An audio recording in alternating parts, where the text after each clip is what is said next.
What if I told you there was once a man who sold off government luxury cars, banned ministers from flying first class, refused a presidential salary, planted millions of trees, gave women the power to lead, and refused to bow down to Western debt? He was just 37 when his best friend betrayed him. This is the unbelievable, tragic, and powerful story of Thomas Sankara, Africa's boldest leader, and the hero they tried to erase. Thomas Sankara was born on 21st December 1949 in Yako, a small town in French Upper Volta, now Burkina Faso.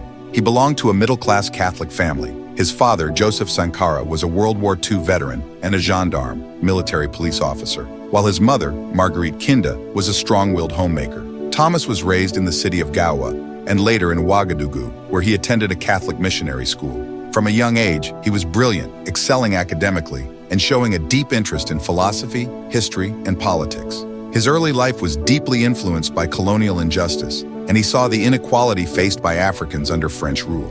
His parents wanted him to become a priest, but at 17, Thomas shocked them all when he joined the military academy in Kadiogo. At the Kadiogo Military Academy, he was known for his discipline, intelligence, and charisma. Later, he received advanced training in Ansiraby, Madagascar, where he studied Marxism, revolution theory, and political science. While in Madagascar, he witnessed mass protests that overthrew a government. This radicalized him. He started seeing the military not just as a tool of war, but a tool of liberation. Returning to Upper Volta, he quickly rose through the ranks, becoming a captain. In 1976, he was appointed commander of the Commando Training Center in Po, where he trained a generation of loyal, revolutionary-minded soldiers. He was also an excellent guitarist, often playing in a jazz band.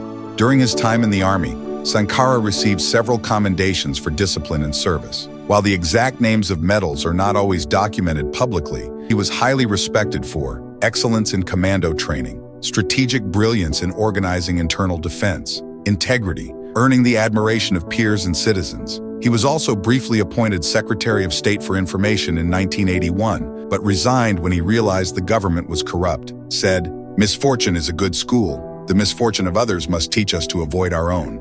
During the revolution and resistance, Sankara found love. He married Mariam Sankara, a nurse, in the early 1980s. It was a love marriage. Together they had 2 sons, including Philippe Sankara. Mariam remained his unwavering supporter, even as the world turned against him. Despite being the head of state, Sankara lived a simple family life. No mansions, no private jets. He cooked his meals and encouraged his children to read and serve the people. In August 1983, after a popular uprising and military coup, supported by his comrade Blaise Compaoré, Thomas Sankara became president of Upper Volta at just 33. He immediately launched the Democratic and Popular Revolution. His first move? The country is named Burkina Faso, meaning Land of Upright People, in the local Masi and Dioula languages, and then began Africa's boldest social experiment. He slashed his salary to $450 per month, replaced limousines with Renault 5 cars, sold off luxury government vehicles, built thousands of schools, railroads, and health clinics, planted 10 million trees to fight desertification, vaccinated 2.5 million children in weeks. But revolution comes at a cost. His anti-corruption measures hurt the rich, his anti-colonial stand angered France, and his refusal to pay the IMF and World Bank debts alarmed Western powers. Even within his government, allies grew jealous. Chief among them was Blaise Compaoré, his trusted friend and second in command. On October 15, 1987, Sankara walked into a cabinet meeting as usual, but he was ambushed by soldiers loyal to Blaise Compaoré. Within minutes, he was assassinated along with 12 of his men. The state claimed it was an accident. His body was buried in an unmarked grave. He was 37 years old. For decades, his name was banned. His wife Mariam fled to France. His children grew up in exile, but legends don't die. Today, Thomas Sankara is celebrated across Africa. His statues rise in Ouagadougou. His speeches inspire youth movements. In 2022, a Burkina Faso court finally convicted Blaise Compaoré, sentencing him to life in prison for Sankara's assassination. The truth had won.